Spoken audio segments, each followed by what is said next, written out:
mientras que va. Uno, dos. Ya estamos acá entre familia. Ver el reloj es un desafío, hermano. Ahí si lo quitamos. Es un desafío grande. Hace más o menos 35 años, le decía a Fausto, han transcurrido un par de años, donde el mundo era joven, donde el color de las canas ni se imaginaba, y de pronto el peinado era otro. Si ustedes ven las puntas de las verjas, toda chueca, toda mal cortada, ahí tuvimos el privilegio de trabajar en esas puntas de esas verjas, ahí entre los jaenes. Hermanos, yo no puedo comenzar así de una vez sin tener que decirle lo emocionado que estoy. Ya tenía varios años de no estar acá, antes del día de, ¿verdad? Y a mí me emociona porque venir aquí a Guararé, donde yo crecí, me trae recuerdos. Y me trae recuerdos y tengo que decir, Dios es bueno. Amén. Todo el tiempo. Y todo el tiempo. ¿Y por qué lo digo? Porque estar aquí parado frente a ustedes es por la misericordia de Dios. Porque mucha agua ha pasado debajo de ¿qué? Del puente. Y hay aquí rostros que de niño yo me gustaba como la hermana Isa Belis todavía con ese ímpetu y ese amor atiende a los chicos. Ustedes no tienen idea. Y sé que en su corazón hay oraciones también. Rubén, mi hermano, ha pasado mucha agua. Grande. Y allá arriba, ahorita me fijaba allá arriba y me acordaba con el hermano Barrington, tu tío, cómo sudábamos acá. Y aunque fuera arroz con sardina o arroz con blanco, un huevo montado a caballo, aquí cantábamos para quitar esa loma, para construir o reconstruir el cuarto de allá arriba. Porque al principio eran pencas, ¿verdad? Y después se construyó eso. Pero mis hermanos, hay una gran realidad. Hay muchos que hoy no están acá. Hay muchos que no están acá. Y yo quiero tener una oración especial por Yeyo, por Monino, por Isita, por Nena. Estoy hablando ahora de los hijos de la hermana Juli. Y aquí el 97% no me conocen de lo que era antes, lo que estoy hablando. Y tal vez alguno de ustedes, hermano Isaías, fulanito, fulanito, fulanito. Yo les digo a ustedes, por mis hermanos, por mi hermano y mi hermana, que tampoco todavía ahorita no están en la iglesia. Para que el Espíritu Santo, en el último tiempo en que estamos viviendo, pueda tocar los corazones donde estén. Y oramos y estamos aquí alabando a Dios, no nos hace menos merecedores de decir, Dios mío, también sé propicio a mí que soy pecador. Amén. Porque venimos para eso, para reconocer que solamente en Cristo Jesús podemos avanzar. Amén. Así que donde estén, ahí vamos a cerrar los ojos y vamos a tener esta oración. Si usted tiene un familiar que ya no está asistiendo a la iglesia, pídale a Dios que Él sí conoce el corazón.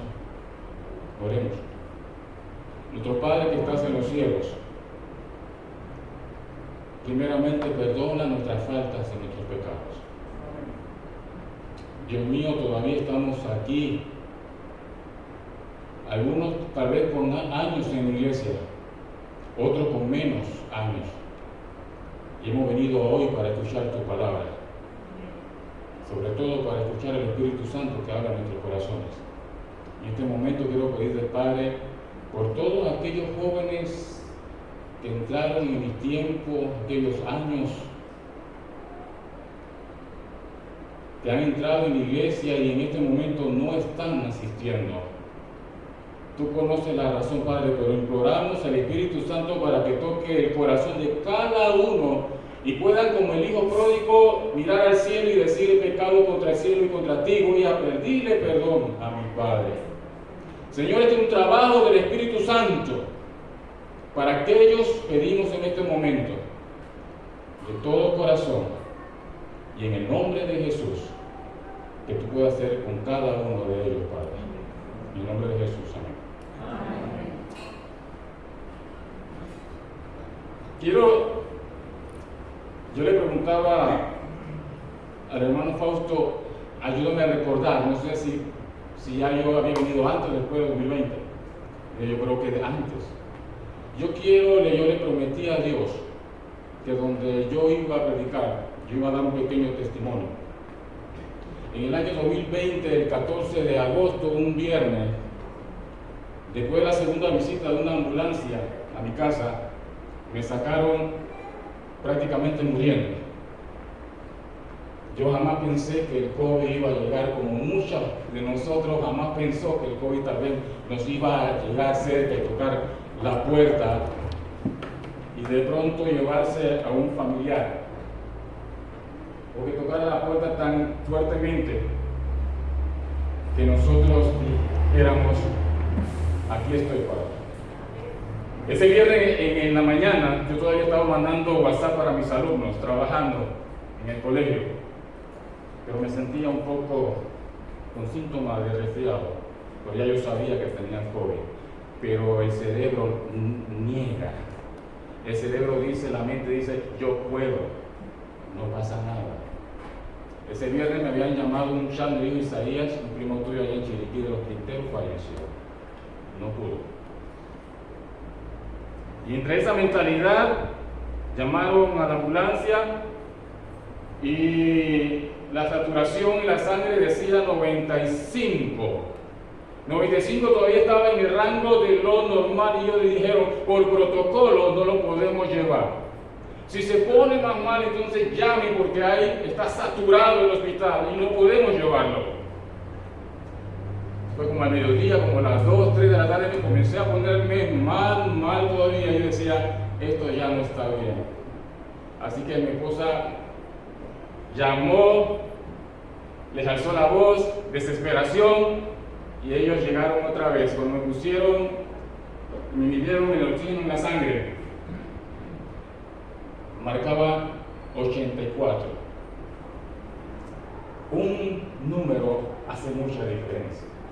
Solamente el enfermero miró este asunto, sacó su teléfono y dijo: nos vamos, llamó al doctor: espérennos, que vamos para allá de una vez. Así como yo estaba, y mientras que de ahí donde yo vivo, la ambulancia salió con todas las sirenas, y entre los brincos y brincos yo decía: el asunto está mal, no podía respirar.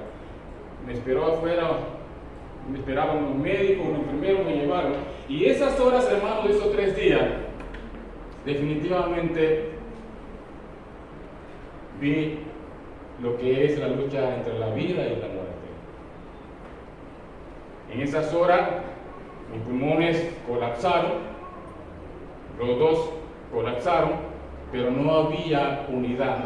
Nada más escuchaba: necesita oxígeno urgente, pero no había espacio para una sala que es alto flujo. Es una sala antes de ir a cuidados intensivos.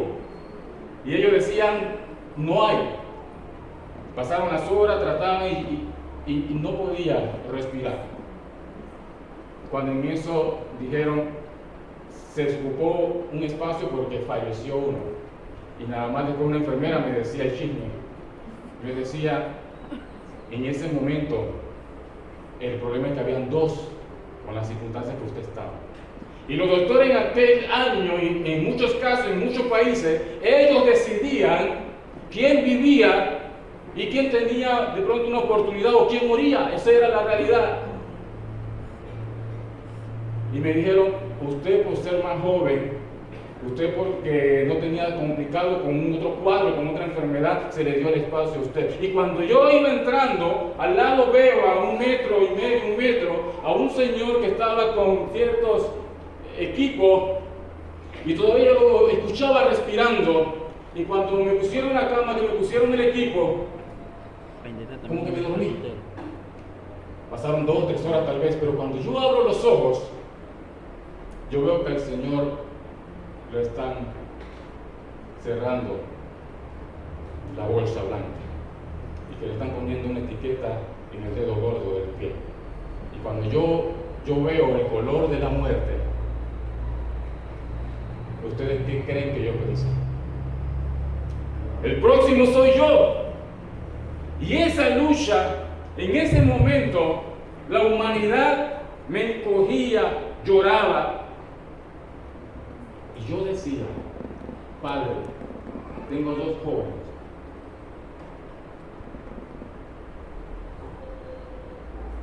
Ayúdame. Pero no sentía la voz de Dios. Y una desesperación. La gente me preguntaba, ¿qué se siente? Yo le digo, quiere que sea un poco descriptivo lo que sentí en ese momento. Alguna vez vi una película que no hay que ver, de esa de un poquito de detective o algo así, que agarren, le ponen una bolsa a alguien y esa persona va perdiendo el oxígeno poco a poco y se va asfixiando sin poder hacer nada. Así se siente. Y en esos 3 días tuve el mismo sueño o pesadilla. 2 sueños, pero los 3 días igualitos. Veía oscuridad, veía gente triste, gente llorando.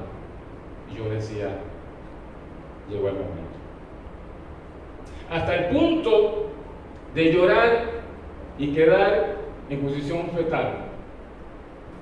Y los que tenemos hijos, alguna vez se acuerdan cuando un hijo llora hasta quedar exhausto. Y en ese momento dije, Dios mío, hágase tu voluntad. Fueron 22 días en el hospital donde perdí 30 libras con pamper y cuidándome por todos lados en cada hora. Al final le termino el testimonio. Vamos a comenzar. ¿Qué es? ¿Es lo mismo ser el pueblo de Dios que el remanente de Dios? Una pregunta, ¿es lo mismo? El año pasado una iglesia en Chorrera, mi hermano Isaías, queremos que venga un sábado, pero es un tema que estamos recomendando. Estamos en la iglesia repasando las doctrinas de la iglesia. Yo dije, amén. Porque muchas veces, hermanos, nos falta fundamento en la iglesia. Para los que tenemos años en la iglesia, porque los años no me van a salvar a mí. Amén, ¿están de acuerdo conmigo? Los años no me van a salvar a mí. No me van a salvar de que yo aquí fui Club Águila, fundador del Club Águila. Diácono. Aquí el pastor Magallón, aquí. A los 17 años como anciano. Me ordenó ir a una universidad adventista. Eso no me va a salvar. Cargar las llaves con mi hermano y amigo que está durmiendo en el señor Roberto William por muchos años para venir a limpiar a la iglesia y caminar desde San José, y en ese tiempo con piedra y té. Hermana Is, ¿verdad? Eso no me va a salvar. Me va a salvar que venga yo hoy a los pies de Cristo Jesús. Amén. Hoy es el día de salvación. Amén. Y mi hermano, yo le digo, ¿cuál quiere? ¿Cuál creencia es? Hermano, la número 13. La iglesia de Dios, el pueblo de Dios y su misión. Y diga, amén, me gusta, me agrada. Vamos por esa línea. Porque después del 2020 yo le dije, Dios mío, donde me manden, yo quiero ir a predicar tu palabra. No por ser perfecto para nada. Y quiero predicar una verdad presente porque considero que estamos en los últimos tiempos para predicar la verdad presente. Amén. Y a veces es un desafío predicar la verdad presente. Porque el ser humano nos ponemos una concha porque a veces no queremos escuchar lo que la palabra dice. Pero si hay alguna inquietud, hermanos, digamos amén que sea el Espíritu Santo que nos inquiete. A veces creemos que el predicador es el que hace la diferencia. Yo le digo a ustedes, si tuviera bullón aquí esta mañana, ¿cómo estaría la iglesia? Full. ¿Cómo estaría la iglesia? Llena. Pero se nos olvida que esto no es del hombre, es del Espíritu Santo. Si dejamos que el Espíritu Santo nos hable, entonces nos va a ayudar a hacer cambio en nuestro corazón. Yo no sé si estamos todo lo que somos todo lo que estamos. Después del COVID 2020, la Asociación General reportó más de 1 millón de miembros que salieron después del COVID, por diferentes razones. Así que, hermanos, en esta mañana, bájame ese reloj, por favor.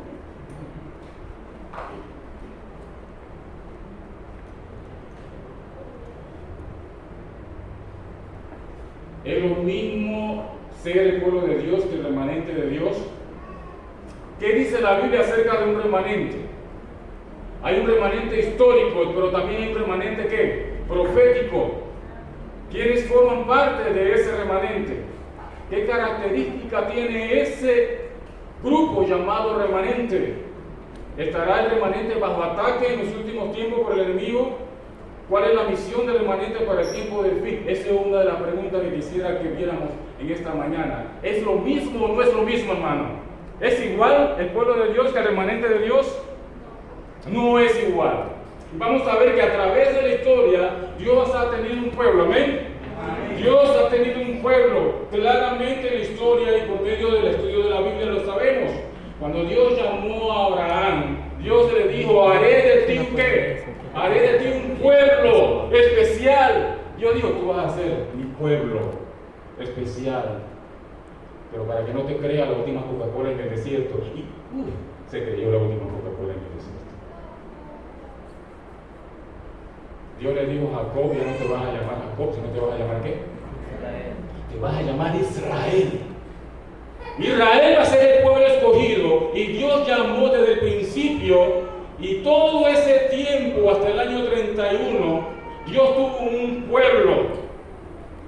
un pueblo que recibió el santuario de Dios como forma de enseñarle al pueblo lo que era el sacrificio que simbolizaba ¿qué? A Cristo Jesús muriendo para perdonar nuestros pecados. ¿Estamos claros hasta aquí? Estamos claros, ¿verdad? La palabra que en hebreo se usa ahí es el tamid. Y el tamid significa el continuo. ¿El continuo qué? El continuo tener el fuego. No se podía apagar el fuego por manos humanas. No se podía. Por ahí hay una historia donde se puso fuego extraño y le fue mal, ¿verdad? Se le fue mal. El continuo tenía que estar el pan. El continuo sacrificio que simbolizaba a Jesús. Y el pueblo de Dios, yo le pregunto a ustedes, ¿el pueblo de Dios tuvo errores? ¿Grandes o poquitos?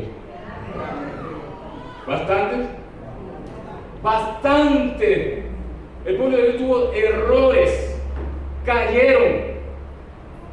Pero en el plan de Dios, Dios no falló. Porque lo sagrado de Dios no está en el pueblo, sino está en su plan y en Dios mismo. Porque Dios cumplirá su misión con o sin nosotros. Lo que distinguió al pueblo de Dios no es lo perfecto que eran, sino la verdad que ellos poseían. ¿Y cuál era el propósito para que Dios levantó a un pueblo? Para que le dijeran y le demostraran a las otras ¿qué? A las otras naciones que le habían dado la espalda a Dios y decirle, este es nuestro Dios, creador del cielo y la tierra, en Él nosotros creemos, seguid en poseer también. No los levantó para que fueran egoístas y decirle, este es nuestro Dios, ustedes váyanse con su Dios y estréllense ustedes. Era para que ellos dieran testimonio de que ese Dios era el Dios verdadero. Por eso cuando algunos reyes escuchaban acerca del Dios de Israel, ¿cómo se ponían? no era bailando el serejé, no era bailando, tenían temor, porque habían escuchado que el Dios de Israel era un Dios poderoso. Es bueno hoy que recordemos que ese mismo Dios es nuestro Dios. ¿Se nos olvida a veces? ¿Se nos olvida a veces? Sí, se nos olvida a veces. Pero por eso que hay que recordarlo. Por eso que hay que volver a la Biblia. Por eso que Dios dice, acuérdate. Por eso que Dios dice, y repetirás a tus hijos, porque a nosotros se nos olvida. Miren, yo he quedado con ciertos labios. No me da pena decirlo, tengo que lidiar con eso. Tengo que lidiar con eso. El doctor me dijo, ¿fumaste? Nunca he fumado. Tus pulmones quedaron como si hubiera fumado toda la vida. Bueno, ahora mi lema es un día a la vez. Porque Dios es bueno. Así que, hermanos, en ese tiempo Dios tenía un pueblo llamado Israel. Cuando Jesús muere, el pueblo de Dios, simbolizado o liderizado por los ¿quién? Por los sacerdotes, ¿cierto? Eran los líderes de la iglesia, que eran los responsables de guiar al pueblo de Dios. En ese momento dice Mateo 27, y en ese momento la cortina se rompe de abajo hacia arriba, de arriba hacia abajo. Y en el libro del Salmo la gente dice que cuando el sacerdote escuchó el temblor y vio el temblor, se llenó de tanto miedo que el cuchillo que tenía en la mano se le cayó. Y la oveja, el animal, huyó. Hermano, sencillo. ¿Por qué huyó? Porque Cristo Jesús, el Cordero Inmaculado, estaba muriendo, había muerto en la cruz del Calvario por el perdón de nuestros pecados. Y eso lo entendemos. Y Israel siguió, pero la bendición de ser pueblo de Dios pasó a otro pueblo, a lo que nosotros conocemos como la iglesia apostólica o la iglesia primitiva, ¿cierto? Y en la iglesia primitiva, ¿quién estaban? Un grupo de hombres que eran perfectos. Un grupo de hombres que eran perfectos. No. Unos discípulos que sí tuvieron un encuentro con Jesús, que era diferencia. Porque un Pedro que negó a Jesús antes de que el gallo cantara 3 veces, dice la Biblia que lloró amargamente. Y cuando la Biblia dice que lloró amargamente, Pedro le estaba diciendo, ya yo no quiero ser como soy. Yo quiero rendirme. Y este es muchas veces nuestro problema, porque no nos queremos rendir a Jesús. Porque tenemos un sinnúmero de factores donde hemos crecido, donde hemos formado, donde de pronto nos afectan, donde hemos formado nuestro carácter, nuestra personalidad, y muchas veces nos cuesta dejar ese conjunto de emociones y de características personales, cuando Jesús lo que dice es, ven a mí, yo quiero transformarte. Y este grupo de hombres no solamente fundaron la iglesia primitiva. ¿Se acuerdan ustedes que dice la Biblia que también habían ¿qué? 70 discípulos más? ¿Se acuerdan? Así que sumen 70 más 11, se agrega Pablo, se agregan los diáconos, se agregan otro grupo, viene Pedro y predica poderosamente la palabra de Dios y se bautizan ¿cuánto? Así que por ahí llevamos a un buen grupo que constituyeron el pueblo de Dios en ese tiempo. ¿Y qué pasa?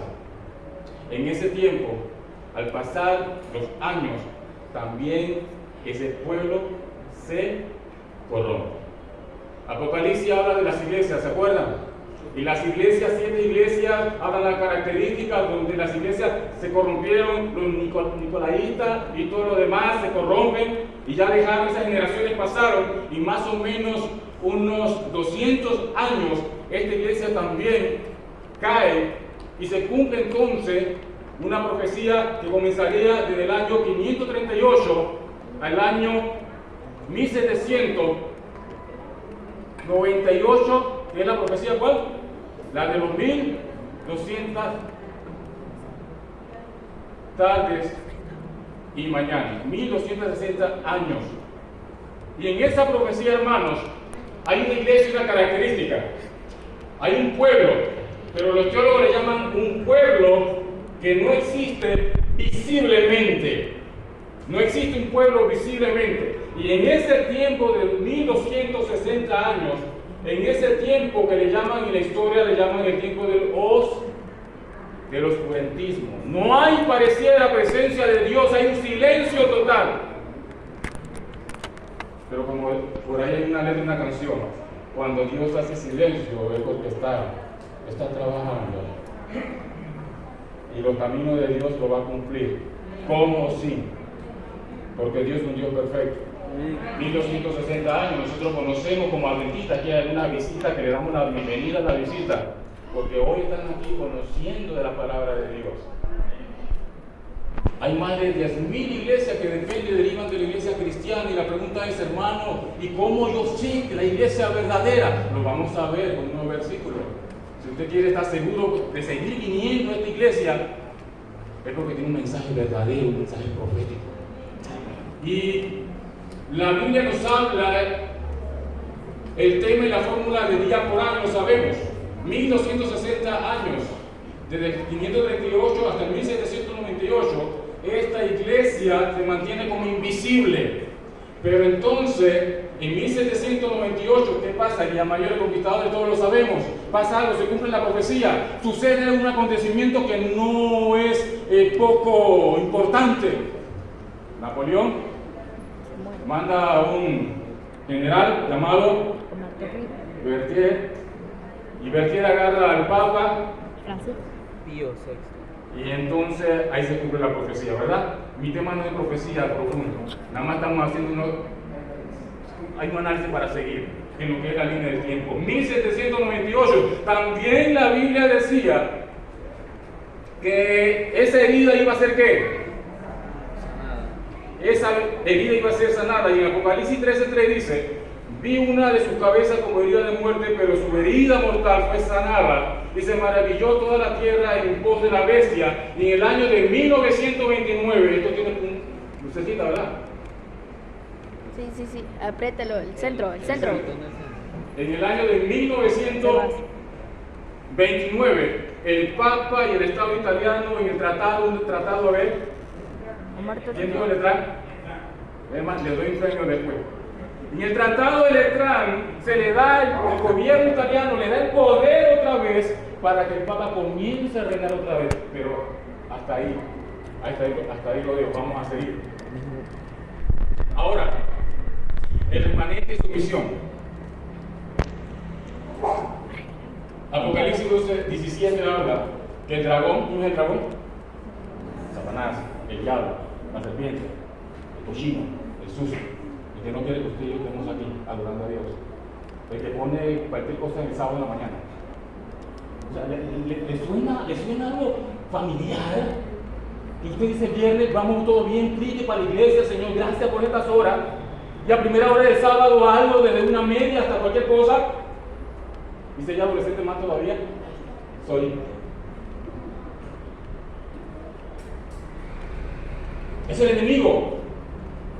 Y se fue a hacer guerra contra el resto, el remanente de la descendencia de ella, los que guardan los mandamientos de Dios y tienen el testimonio de Jesús. Lo vamos a ver otra vez. Manténganlo en mente, el remanente y su misión. ¿Qué es un remanente? Aquí entre nos, aquí en lo que es el término coloquial, alguien dijo un chingaste. Con Colón, ¿quién le gusta con Colón? A nadie, hermano. Hermano, con Colón, con una salsita. Se llame como antes porque ya faltan 2 instrumentos, 3 instrumentos por ahí. Pero ay, ¿verdad? Pero es lo que queda el remanente para nosotros en el concepto humano. Pero bíblicamente hablando, espiritualmente hablando, generalmente los israelitas que sobrevivían a calamidades como guerra, cautiverio, peste, hambrunas, a quienes Dios en su misericordia preservaba para continuar siendo el pueblo elegido, a eso le dice Dios: es un remanente, es algo que permanece. Y tal como se usa en la Biblia, el término generalmente se refiere a un grupo de personas que permanecen leales a Dios sin importar a qué enfrentarse. Amén. Es un remanente especial. Un remanente tiene cualidades especiales. Un remanente no puede ser igual que el montón. Y si nos estamos pareciendo igual que el montón,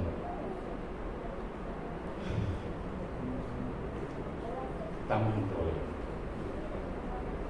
El remanente de Dios ha estado desde el principio de la historia. Vamos a ver dos ejemplos. Un ejemplo que es que los niños los aman. Noé. Dios llamó a Noé a predicar una semana de campaña. ¿Una semana? 120 años, Dios mío. Ahí tú pudiste haber entrado así de jovencito y te jubilaste ahí más todavía. 120 años para predicar ahí a la familia nada más, unas 2 docenas, 3 docenas de personas. Los estadistas dicen que eran miles y miles de personas que estaban ahí. Y entre esas personas había personas capacitadas, intelectuales. Y después de los 120 años Dios hizo su juicio. Porque en la historia de Noé, la historia de la gracia, misericordia, está justamente con el juicio bien establecido. Y Dios estableció su juicio y se cerró ¿qué? Se cerró la puerta por Noé. Por Dios. Por la mano de Dios. Pero Dios mantuvo a un remanente que aunque le decían loco, Noé no entendía. ¿Ustedes creen que Noé entendía igual que los otros, entendían 100% lo que estaba pasando? Noé no entendía, y Señor, y entonces explícame bien en la clase de ciencia esta mañana lo que es un rocío, lo que es, perdón, una lluvia, lo que es una formación de nubes. Explícame eso, que yo le he dado esa clase.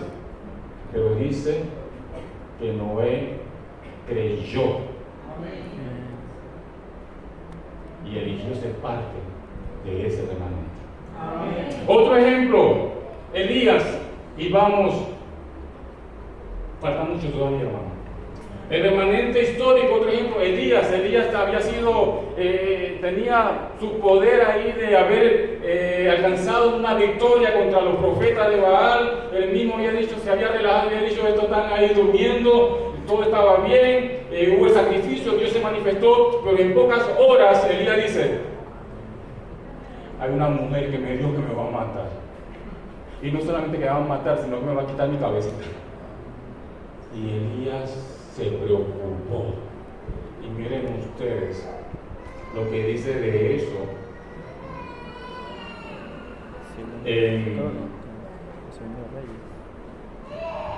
y vio Jehová, en Romano 11 dice, no ha desechado Dios a su pueblo, al cual desde antes conoció, o no sabe qué dice de Elías la Escritura, como invoca a Dios contra Israel diciendo, Señor, a tus profetas han dado muerte y tus altares han derribado y solo yo he quedado y procuran matarme. Pero ¿qué le dice la divina respuesta? Le dice Dios a esa iglesia en Romano, me he reservado 7,000 hombres que no han doblado rodillas a Baal. Oh, hermanos, por ahí a veces nos preocupamos si Dios está usando a otras personas allá afuera. De hecho, Dios está utilizando a otras personas allá afuera en otro redil. Y eso es profético y se está cumpliendo. Nada más que dejemos que Dios obre y oremos para que esto se cumpla, porque es parte de la profecía. Dios tenía reservado 7,000 profetas que no habían doblado rodillas ante Baal. Pero hay algo que a mí me llama la atención de Elías y que quiero subrayar acá. Elías dice la palabra que tenía un temor por las cosas de Dios. Hermanos, seamos sinceros. Y me acuerdo de alguien el año pasado, que no me acuerdo del tema del sermón, ¿verdad? Pero me acuerdo que dijo en la escuela sabática, es tiempo que seamos sinceros. Es tiempo que seamos sinceros. Sinceros con Dios y sinceros con la iglesia, sinceros con nosotros mismos, que necesitamos de Dios para caminar, porque solo no podemos. sincero que necesitamos el Espíritu Santo para poder tener discernimiento de los tiempos en que estamos viviendo. Elías tenía ese temor. Y a veces nosotros caemos en la iglesia. Esto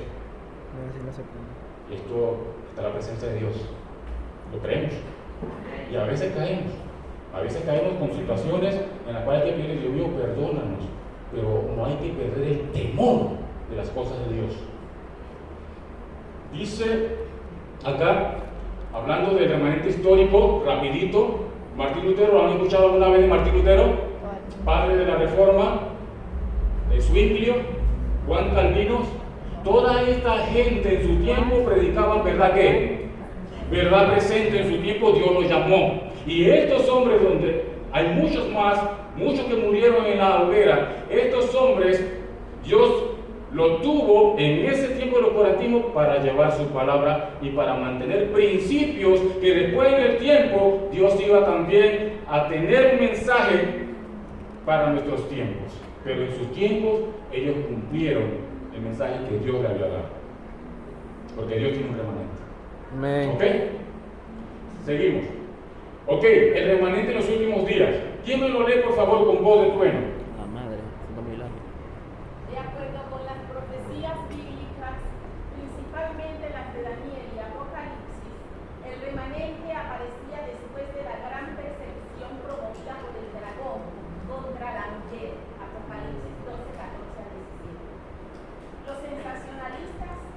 Los sensacionales eventos de la Revolución Francesa, que culminaron con la prisión del Papa al final de los 1260 años, 1798 después de Cristo, y el cumplimiento de las tres grandes señales cósmicas descritas en el Evangelio de Mateo, que dice: inmediatamente después de la tribulación de aquellos días se oscurecerá el sol y no brillará más la luna, y las estrellas caerán del cielo y los cuerpos celestes serán sacudidos.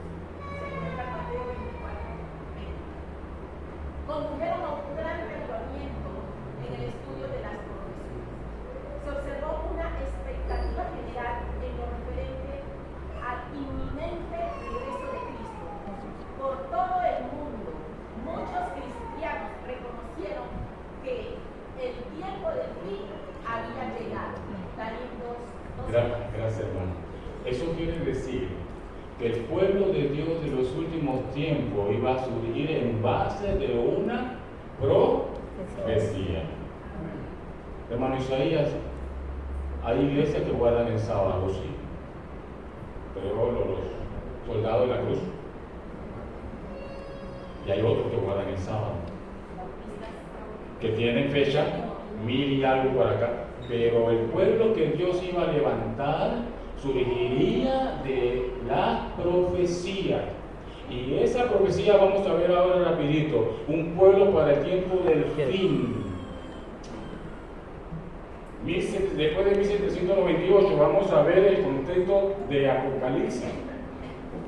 En Apocalipsis 10 dice: entonces tomé el librito de la mano del ángel y lo comí, y era dulce, ¿dónde? En la boca. En mi boca como la miel, pero cuando lo hube comido, amargó mi vientre. ¿Y qué pasa? En el año de 1790, ¿cómo dice que había estado ante el pueblo de Dios? Había estado en un periodo de ¿qué? Persecución. No se veía. Entonces Dios comienza a trabajar, el Espíritu Santo comienza a trabajar de diferentes maneras. De hecho, un estudio, hermano, de la Iglesia Adventista han encontrado que por lo menos en aquel tiempo habían 49 personas de diferentes lugares, sin conocerse, que comenzaron a entender con respecto a las profecías.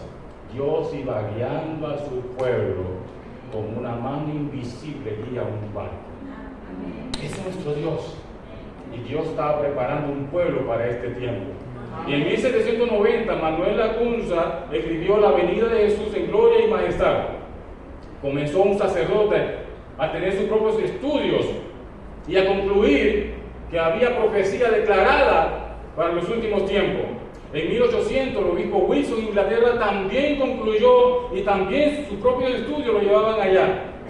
Pero más adelante en Estados Unidos, en 1828, un joven granjero, y aquí Amén puede dar una cátedra de historia denominacional, un joven granjero llamado ¿qué?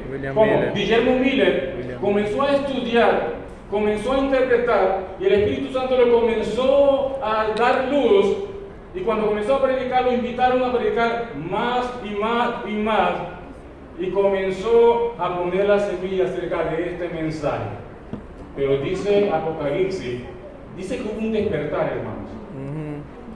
Hubo un despertar, incluso el mensaje después, para alrededor de 1888, la hermana White declara que Jesús estaba listo para venir, pero por la dureza.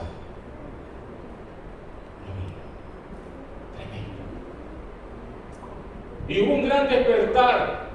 Muchos de diferentes iglesias metodistas, de diferentes iglesias comenzaron a invitar a este hermano Guillermo Miller, y iban y viajaban horas para escucharlo. Y cuando se dijo que Jesús venía en el otoño del octubre de 1894,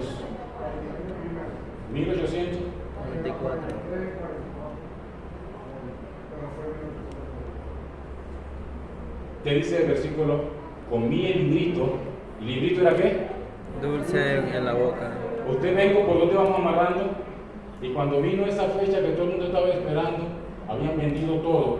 La mala interpretación del acontecimiento, no de la fecha, sino del acontecimiento, vino el gran. Ahora el librito, lo que tragó que era dulce, ahora se convirtió amargo. Estamos viendo cómo la profecía es sencilla, simple, pero profunda. Y desde ese tiempo que tenía que pasar, eso que se remeció, quedó un grupito que después se organizó, y en el año de 1863, por inspiración de Dios, en una reunión, después de buscar un nombre, se levantó alguien y dijo: yo creo que este movimiento debe llamarse Iglesia Adventista del Séptimo Día. ¡Qué responsabilidad! ¿Ha sido todo perfecto en la iglesia desde 1863? Para nada. Yo tuve la oportunidad de visitar Battle Creek en Michigan. Y uno cuando está en medio ahí, uno dice: iglesia, el sanatorio. Oh, aquí se quemó. Esto, la primera escuela. Pero qué peligro tenemos, que nos creamos que somos tan especiales como el pueblo de Israel. Por eso que Dios habla también de un remanente. De los últimos días no puede ser fácilmente confundido. Juan lo describe en términos bastante específicos. Está constituido por aquellos que obedecen los mandamientos de Dios y se mantienen fieles al testimonio de Jesús. Ellos tienen sobre sí la responsabilidad de proclamar justamente antes del retorno de Cristo la advertencia final de Dios al mundo del triple mensaje angélico de Apocalipsis. Porque somos perfectos, hermanos, que dije que el pueblo de Dios no radicaba la perfección de Dios en el pueblo de Dios, radicaba en el mensaje que Él tiene, porque su mensaje es perfecto. Amén. Si nos paramos aquí, un saco, yo no uso saco casi, yo quise venir en saco para no verme tan atropellado. No por nosotros. Todos los días tenemos que pedir: Dios mío, perdóname. Amén. Porque todos los días cometemos alguna falta.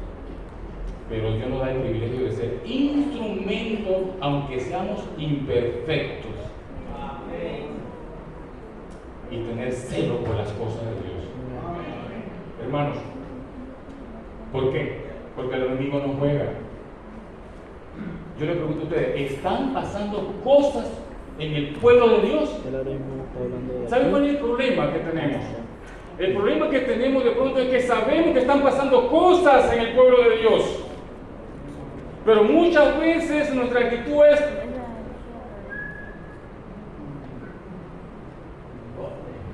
yo no quiero saber nada para yo simplemente no involucrarme. ¿Qué tenía Elías? Temor, celo por las cosas de Dios. ¿Era Elías perfecto? No era perfecto, pero tenía celo por las cosas de Dios. No, hermano, que eso es crítica. Ese es un nuevo discurso que ahora hay en la iglesia. Seventh Day Adventist en la India, un programa sábado en la tarde donde se llenó de rock, música, reggaetón, música de todo. ¿Qué hubiera dicho Elías? Señor, manda un fueguito, ay, Elías, manda un fueguito, Señor. La Iglesia Adventista realizó un simposio de LGBTQ+ en Alemania. Ahí se reunieron no para decir por medio de la Biblia que Dios ha hablado claro, que Dios ama al pecador, pero aborrece al pecado. Ahí simplemente se reunió para decir y apelar, hay que darle oportunidad para tener cargos en la iglesia. Ahora, un paréntesis. Nosotros muy fácil vemos el tema de los pecados abiertos y lo vemos claramente, pero el orgullo es pecado, pero el egoísmo es pecado, pero las caras jaladas con mi hermano es pecado también. Y tanto el que está en problemas de esta comunidad como el que tiene egoísmo, orgullo en su corazón, no va a ir al cielo. Pero hay que tener celo por las cosas de Dios. Hay que tener temor por las cosas de Dios. Termino con estas 5 declaraciones. ¿Por qué soy adventista del séptimo día? Porque el centro de nuestro mensaje es Jesús. Y esperamos su pronto regreso. Donde ya no va a haber más muerte ni dolor. Donde dice que nuestras lágrimas se enjugarán. Hay momentos, hermanos, que yo no quiero saber de nada ni de nadie. Por el dolor, por situaciones de salud. Y después que salí, me dije, Señor, la verdad, ayúdame a resistir. Porque algunos ya duermen en victoria. Miren, cuando yo estaba acá, yo me acuerdo de los jaenes, ¿verdad? Aquí había un piano en mi cola que ellos tenían un proyecto. Nunca se cumplió ese proyecto y lo tuvieron antes del pianista. No eran perfectos, pero fueron una familia temerosa de Dios. Querían, amaban las cosas de Dios. Daban más.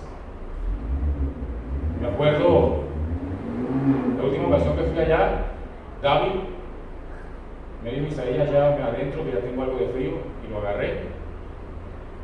Y me dijo, si no nos vemos aquí, nos vemos en el cielo. Yo me iba para Costa Rica. Un mes después, falleció. Y aquí el pastor Torres, el primo de ellos, todos los 4 servicios en un año, cantando cuando allá se pase listo. Nosotros que estamos vivos nos toca, hermanos. Nos toca que nadie robe nuestra corona.